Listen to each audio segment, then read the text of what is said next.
He's three law firms on retainer. I don't know how much money is coming in, but I know that a lot of money is going out every single month for Diddy. The man who once bragged about being in the car now says it was all fiction. For years, the world treated Dwayne Keefe D. Davis as the loud, unapologetic eyewitness. The man who claimed he already knew exactly how Tupac Shakur was gunned down in 1996. His words echoed through interviews, documentaries, and podcasts until a Nevada grand jury transformed those very stories into a criminal indictment. And just like that, the narrative flips. Now a new legal push is making waves. Keefe D is attempting to pull Sean Diddy Combs into court, arguing that his past confessions were never meant to be taken as literal truth. According to him, they were exaggerated street storytelling, statements he made while believing he was protected by prior agreements. But the details he shared were anything but vague. In 2019, he released Compton Street Legend, a memoir packed with chilling specifics. The white Cadillac cruising through the night, the Glock inside the vehicle, the exact seating positions of the men in the car, and even the explosive claim of a $1 million bounty tied to the hit. Then the timeline tightened. In September 2023, Keefe D was formally charged. By July 2025, Diddy had been sentenced to 50 months in federal prison on separate federal charges. And now the story stands at a crossroads filled with uncomfortable questions. If those confessions were pure fiction, how were they delivered with such surgical precision? And if they were real, why walk them back now?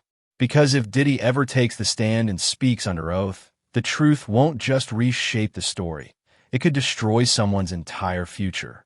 Well, I think some of it did have to do with that battery by prisoner case, which he went to trial on and was found guilty. I think in some ways it can be like a sports team. If you come up short, sometimes you need to change the leadership. The man who once bragged about being in the car now says it was all fiction. For years, the world treated Dwayne Keefe D. Davis as the loud, unapologetic eyewitness. The man who claimed he already knew exactly how Tupac Shakur was gunned down in 1996. His words echoed through interviews, documentaries, and podcasts until a Nevada grand jury transformed those very stories into a criminal indictment. And just like that, the narrative flips. Now a new legal push is making waves. Keefe D is attempting to pull Sean Diddy Combs into court, arguing that his past confessions were never meant to be taken as literal truth. According to him, they were exaggerated street storytelling, statements he made while believing he was protected by prior agreements. But the details he shared were anything but vague. In 2019, he released Compton Street Legend, a memoir packed with chilling specifics. The white Cadillac cruising through the night, the Glock inside the vehicle, the exact seating positions of the men in the car, and even the explosive claim of a $1 million bounty tied to the hit. Then the timeline tightened. In September 2023, Keefe D was formally charged. By July 2025, Diddy had been sentenced to 50 months in federal prison on separate federal charges. And now the story stands at a crossroads filled with uncomfortable questions. If those confessions were pure fiction, how were they delivered with such surgical precision? And if they were real, why walk them back now? Because if Diddy ever takes the stand and speaks under oath, the truth won't just reshape the story. It could destroy someone's entire future.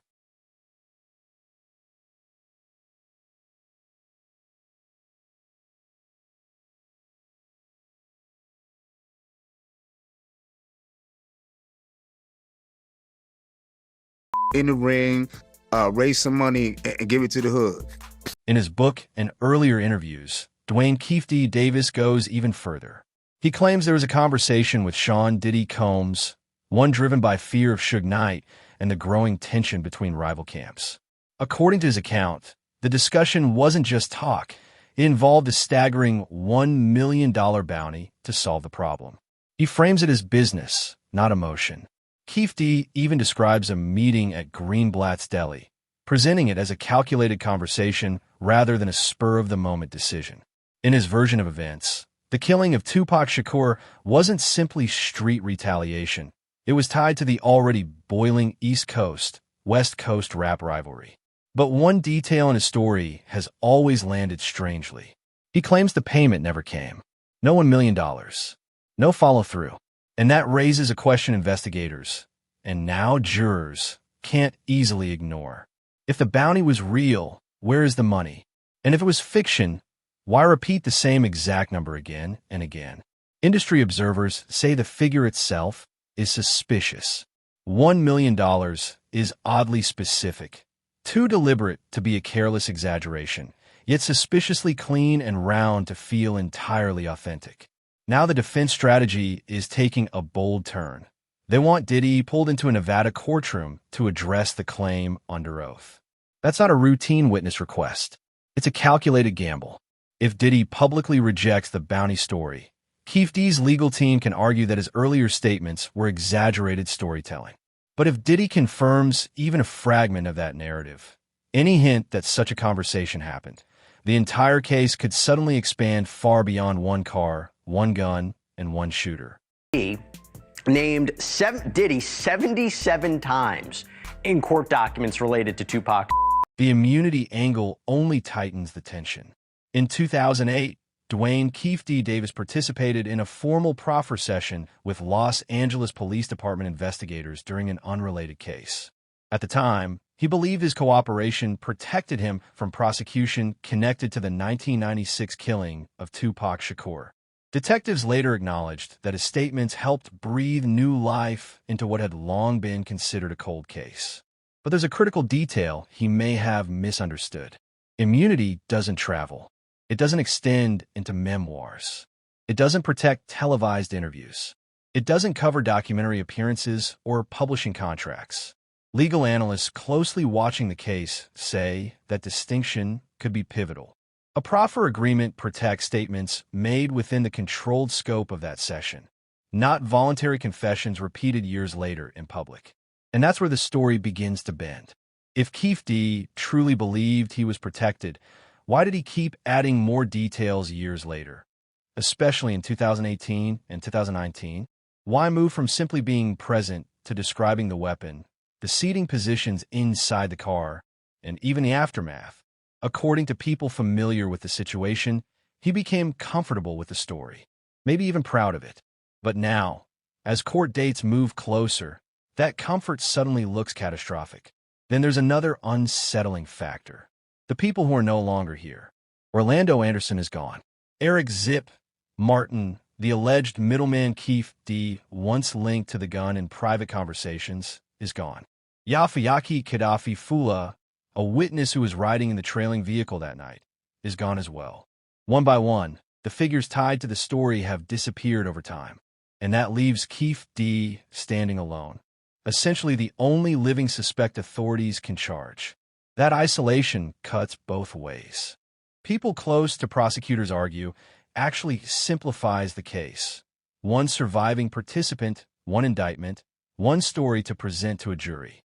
But within the music world, some whisper that it also concentrates power.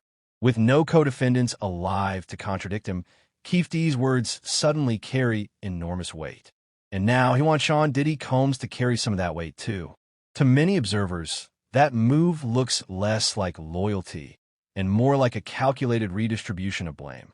Meanwhile, the silence from Diddy's camp regarding the Shakur allegations remains notable, even as he serves a 50-month federal sentence handed down in July 2025 at FCI, Fort Dix on separate federal counts.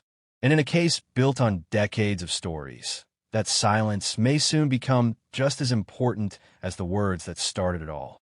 4 years, 2 months in prison. Wow. He served a year. He gets some time. He gets 15% credit, so he'd be at 14-ish. 2.5 years. 2 months. So, and then he gets another 15% in the remaining. Yeah. He's out in 2 years. Yeah. Should have stuck with the original. Because here's the escalation almost no one predicted a few years ago. When Sean Diddy Combs suddenly re-enters the conversation about the 1996 killing of Tupac Shakur, he's already sitting in federal custody. In October 2025, Diddy receives a 50-month prison sentence after being acquitted of racketeering, but convicted on 2 transportation-related federal counts. His legal fight isn't over. His appeal is scheduled for April 9th, 2026. But the legal pressure around him is already intense. Once believed to be worth close to $1 billion, Diddy's fortune is now widely estimated between $400 million and $600 million, while more than 100 civil lawsuits continue to circle him. Against that backdrop, being subpoenaed to testify in a 1996 homicide trial isn't background noise. It's another pressure point. Industry insiders say his legal team views any formal attempt to connect him to Shocker's killing as reputational dynamite, even if no criminal charges are filed. In a courtroom, under oath, even a small detail could explode into headlines, lawsuits, and renewed investigations. And that raises a sharper question about the strategy unfolding now. Is Dwayne Keefe D. Davis exploiting Diddy's vulnerability or reacting to it? Because the timing, right as Diddy fights appeals, lawsuits, and financial fallout, doesn't feel accidental. City, we are hearing Diddy's attorneys speaking to the media after he was sentenced earlier today. This is live. Yeah, we are planning to appeal. Man, I want to hear them, bro. We are planning to appeal. We think we have strong bases. What complicates the prosecution's clean narrative is Dwayne Keefe D. Davis's sudden pivot in recent legal filings and statements shared by people close to his defense. Now, he's reframing his past accounts as embellished, monetized storytelling. According to this new position, he spoke freely for years because he believed he could never actually be charged. The interviews, the appearances, even the book, he now portrays them as part survival, part relevance, and part bravado. But that new explanation collides sharply with the tone of his earlier words. In Compton Street Legend, Keefe D. doesn't sound like someone spinning loose street mythology. He writes with cinematic precision about the night Tupac Shakur was shot, even describing the killing as collateral damage. That phrase lands very differently inside a courtroom. If the story was invented, why use language that sounds like an acceptance of real consequences? And if it was truthful, why suddenly reframe it as fiction the moment an indictment arrives? Legal observers say juries are notoriously skeptical when detailed memories suddenly blur only after prison becomes a real possibility. Still, the defense appears ready to argue a different point, that swagger and accuracy are not the same thing.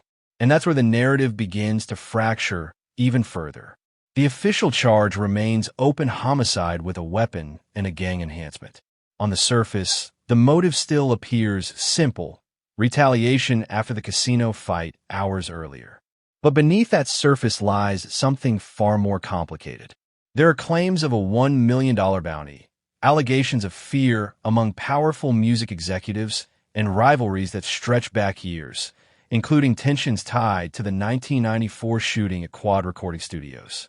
Even Tupac Shakur himself once hinted at deeper suspicions. In a Vibe interview after that earlier shooting, he suggested that Sean Diddy Combs might know more than he publicly admitted. Those suspicions never turned into formal charges. But culturally, they never disappeared either. Now, decades later, they are resurfacing not as rumor or rap industry speculation, but as potential courtroom testimony.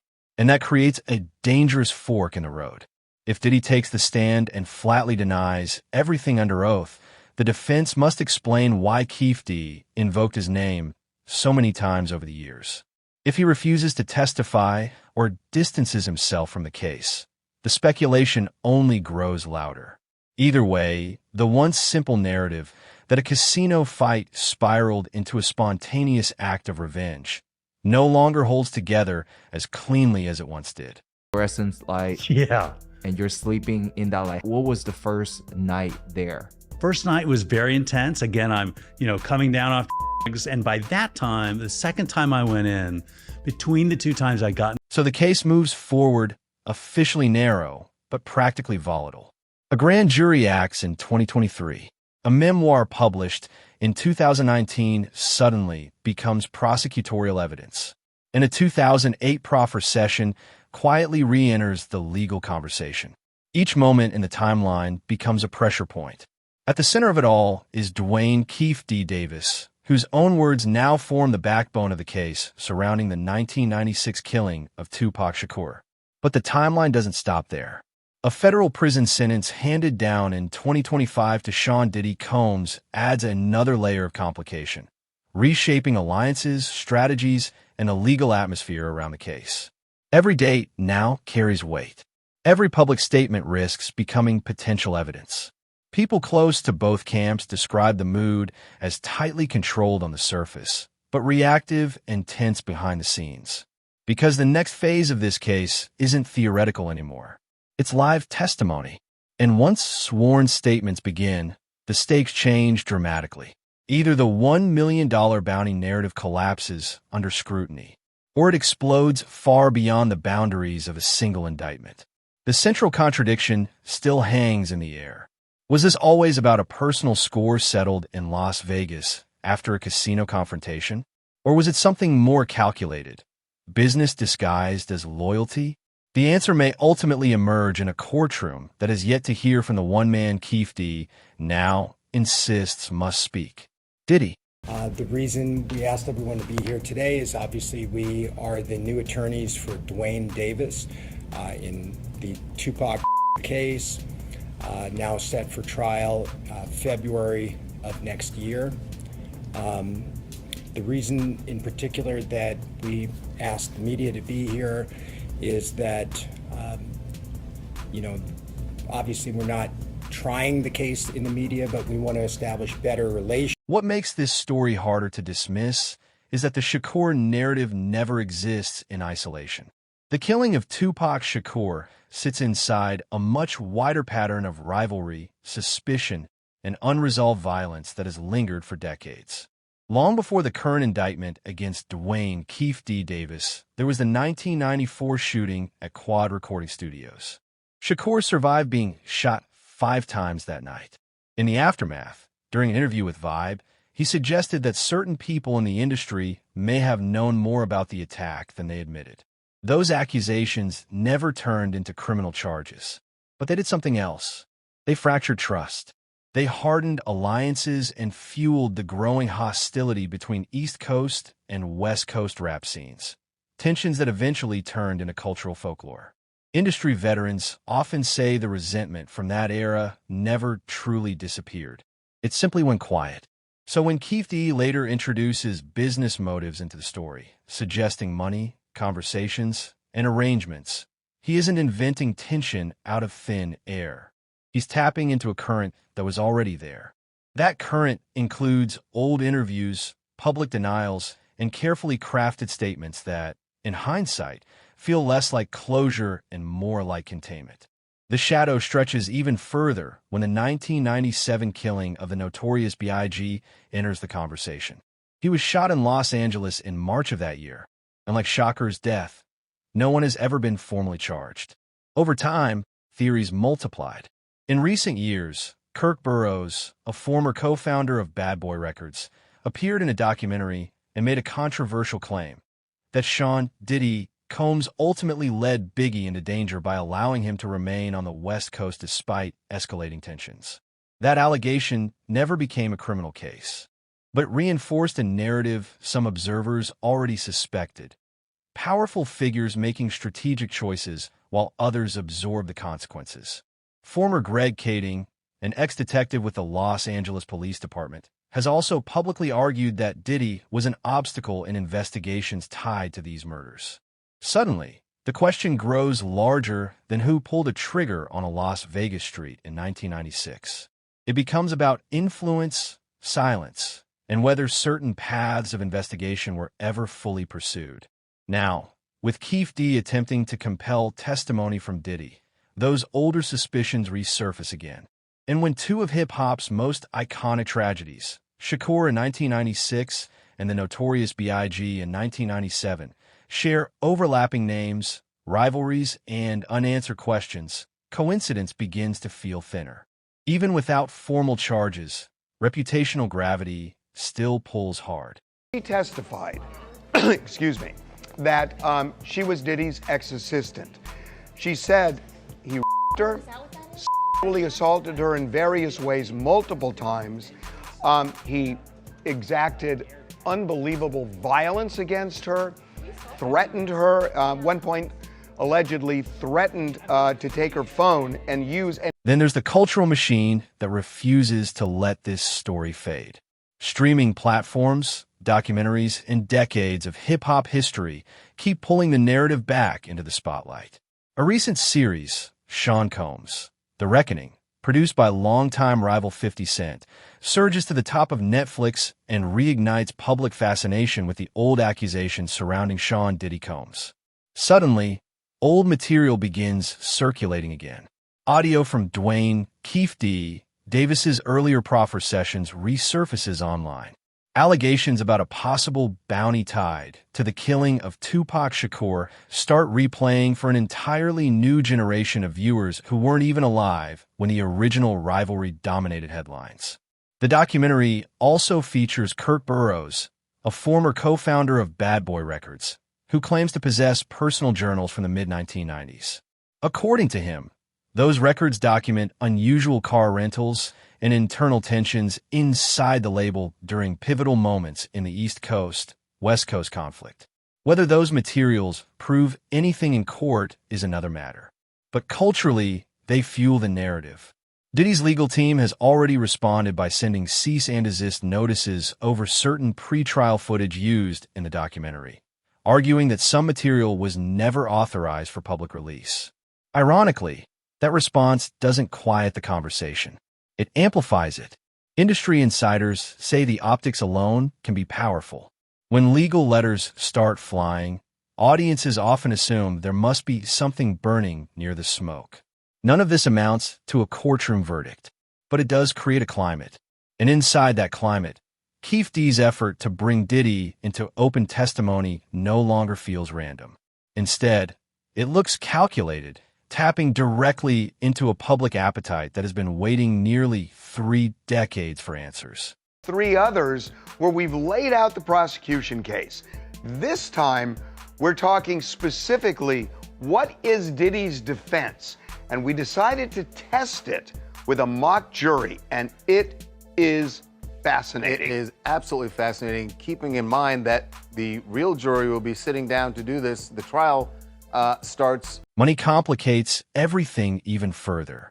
At his peak, the empire built by Sean Diddy Combs stretched across music, fashion, spirits, media, and nightlife. Through ventures like Sean John, partnerships with Ciroc, and his influence at Bad Boy Records, he built one of the most powerful business portfolios in entertainment. For years, Forbes estimated his net worth close to $1 billion. But the legal storms surrounding him have begun to reshape that picture. Recent estimates now place his wealth hundreds of millions lower as civil lawsuits accumulate and brand partnerships quietly disappear. Financial analysts describe the situation as a rare kind of celebrity collapse, one usually seen only when legal crises collide with massive public scrutiny. And that's what makes this moment so dangerous financially. Because against that backdrop, any renewed connection to the 1996 killing of Tupac Shakur threatens more than reputation. It threatens assets. In modern celebrity economics, reputation drives valuation. Sponsors track headlines. Investors watch public sentiment. One damaging narrative can ripple through endorsement deals, licensing agreements, and future ventures. If sworn courtroom testimony drags the bounty allegation back into global headlines, even without criminal charges, the financial impact could still be measurable. People close to Diddy's camp continue to insist he has always denied any involvement, pointing to past statements where he dismissed the accusations as pure fiction and completely ridiculous. But denial alone doesn't erase repetition. Every time the allegation resurfaces, it chips away at certainty. And now Keefe D. Davis, facing enormous legal pressure, appears willing to aim at the largest target in the room. Day 17 in the Diddy trial as the biggest one yet. Guess what? Bingo, you won, because today was probably the most eventful day as far as things that happened that were said on the stand, and most importantly, things that the judge said, because Diddy almost got kicked out of his own. At the same time, Keefe D. Davis's own credibility now hangs by a thread. In earlier appearances, he leaned heavily into authenticity, presenting himself as the last living insider who could explain what really happened the night Tupac Shakur was shot. In a 2018 series, he even declared, "I'm the only one alive who can really tell you the story about the Shakur incident." That confidence reads very differently today. If he truly is the last man standing, he holds enormous narrative power, but that power cuts both ways. Juries don't just listen to stories. They measure consistency, motive, and credibility. They examine every statement, every interview, every shift in tone. And by now, reframing detailed confessions as monetized storytelling, Keefe D has opened the door for prosecutors and jurors to scrutinize every word he has ever spoken publicly. Legal observers often point out that sudden reversals rarely look organic. They look tactical, and tactics usually signal fear. Whether that fear comes from overwhelming evidence or from years of miscalculated bravado remains uncertain. What is clear is that the battle over credibility may become just as important as the underlying homicide charge. Behind the scenes, insiders say this situation resembles a chessboard, not a bar fight. Subpoenaing Sean Diddy, Combs forces a difficult choice: comply and testify, risking the revival of decades-old suspicions under oath. Resist or limit involvement, and risk appearing evasive in a case already soaked in speculation. If Diddy takes the stand and firmly denies the bounty story, it strengthens Keefe D's argument that his past claims were exaggerated. But if testimony opens the door to deeper questioning about old rivalries, business relationships, or conversations from the 1990s, the courtroom narrative could widen dramatically. Every move carries consequences. Meanwhile, prosecutors face a delicate strategic balance. Their case can stand on retaliation and self-incrimination, a straightforward argument built around Keefe D's own admissions. But if they lean too heavily into the alleged bounty narrative, the case risks becoming more complicated than necessary. Ignore it completely, however, and the defense may argue the state is avoiding alternative explanations. Which means this trial is about more than what happened on a street in Las Vegas in 1996. It's about who controls the story inside a courtroom where culture, money, and ego collide. And in that arena, reputations built over decades can fracture in a matter of hours. The larger implication is unsettling. If the truth depends on sworn testimony from men whose public personas were built on bravado, loyalty, and dominance, how clean can any final answer really be? The East Coast-West Coast feud once played out through diss tracks, magazine interviews, and award show tension. Now it unfolds through subpoenas and legal motions. The players have aged, but the stakes haven't softened. They've simply transformed.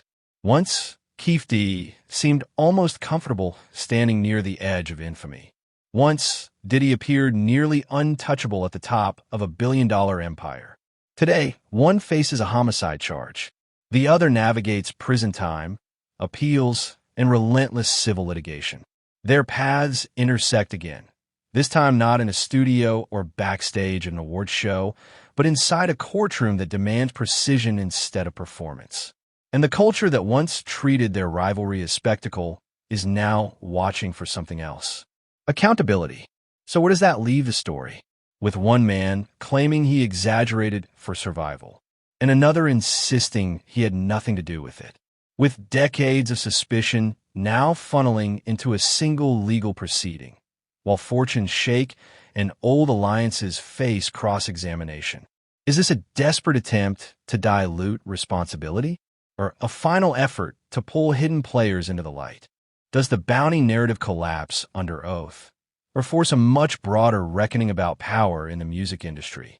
And if the only living witness rewrites his own story, what does that say about everything we thought we knew? The next move could redraw the entire narrative.